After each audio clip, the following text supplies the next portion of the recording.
Bonjour, ici Andy de Santé Carnivore et aujourd'hui je te parle d'électrolytes sur un régime carnivore ou cétogène. Et surtout, reste jusqu'à la fin parce que je te donne ma recette pour faire tes électrolytes maison. Ouais, enfin une vidéo carnivore cétogène qui n'est pas commanditée par LMNT. D'abord, qu'est-ce que c'est que des électrolytes?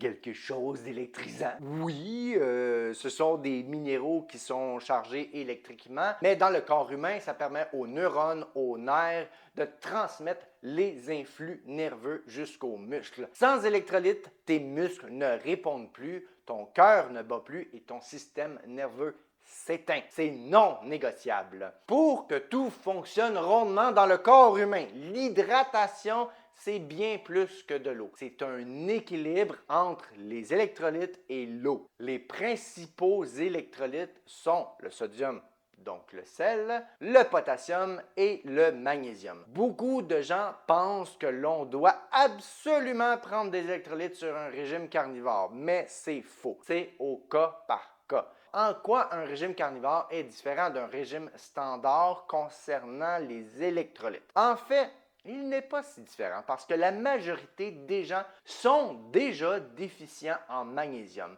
C'est juste qu'ils ne le savent pas. Donc, la question du magnésium, des électrolytes sur un régime carnivore, c'est une question qui se pose par souci d'optimisation. Une déficience en magnésium n'est pas une conséquence d'un régime carnivore, mais peut apparaître comme une phase transitoire. Autant dans les plantes que dans la viande, on retrouve du potassium et du magnésium en quantité suffisante. Par contre, dans les plantes, on retrouve également de nombreux antinutriments comme les oxalates et les phytates qui compromettent l'absorption et l'utilisation des minéraux.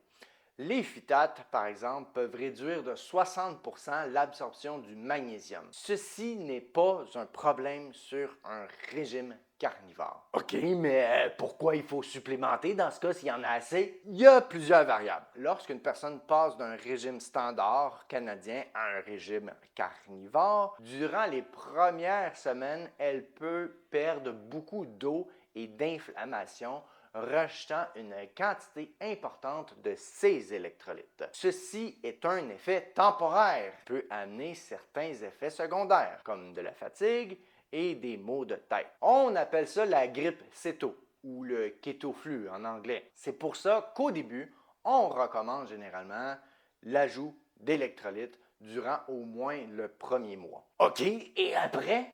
Après cette phase de transition, d'autres facteurs entrent aussi en ligne de compte. Par exemple, ce n'est pas toutes les viandes qui sont égales, que tu manges du porc, du bœuf, des fruits de mer, etc.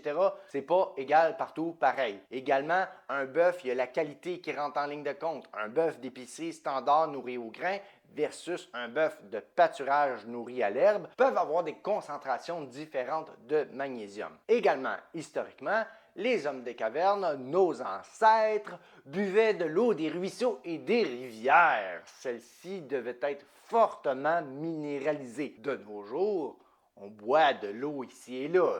L'eau de la ville, l'eau en bouteille, l'eau d'un puits, de l'eau filtrée, etc. Toutes ces eaux ont une quantité variable de minéraux. C'est du cas par cas.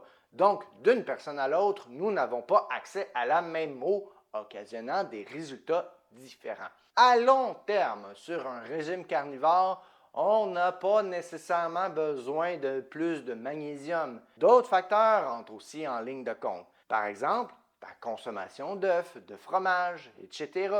Les minéraux dans le corps humain, c'est comme un équilibre. Les minéraux sont en quelque sorte en compétition les uns contre les autres. Par exemple, le calcium. Une grande quantité de calcium peut nuire à l'utilisation du magnésium. L'ironie, c'est que beaucoup de gens ont peur de manquer de calcium sur un régime carnivore. Ils se comparent à un régime standard canadien et ils pensent qu'ils en ont besoin de plus, alors qu'au contraire, ils en ont moins besoin. Sans antinutriments, nos besoins en calcium diminuent.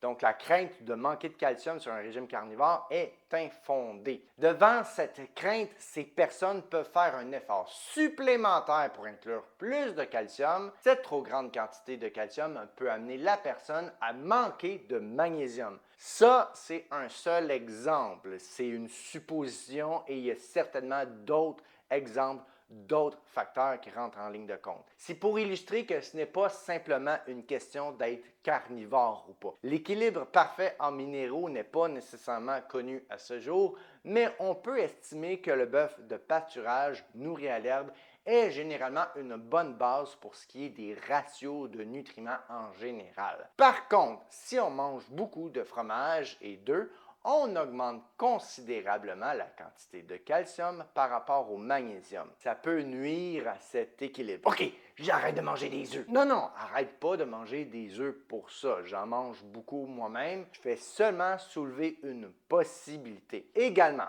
peu importe ton régime, si tu fais beaucoup d'activités sportives, que tu perds beaucoup d'eau, les électrolytes peuvent être un ajout intéressant. J'en arrive à ma recette d'électrolytes. Mais avant que je continue, s'il te plaît, aime la vidéo, ça m'aide à partager mes recettes secrètes. Et fais-moi savoir en commentaire ce que tu prends comme électrolyte. D'abord, sur ma recette, ce n'est pas quelque chose que je prends tous les jours moi-même. Je n'ai pas l'impression d'en avoir particulièrement besoin. Je trouve qu'en général, du sel de qualité comme du sel de l'Himalaya ou du sel de Redmond ou autre sel de mer, ça couvre mes besoins.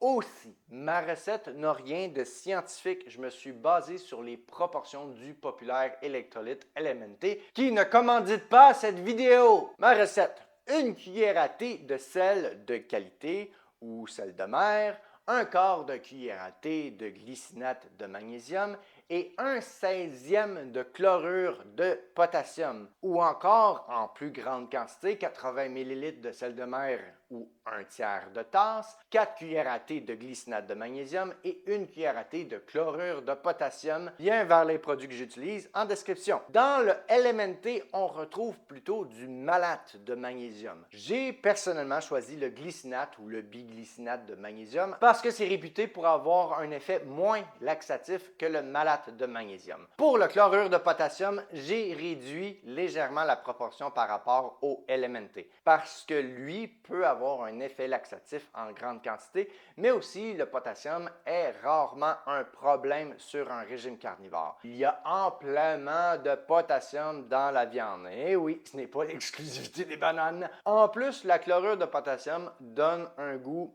un peu chloré à l'eau, ce que j'aime moins. Cette recette, je l'ai élaborée dans le but de faire un voyage dans les déserts de l'Ouest américain.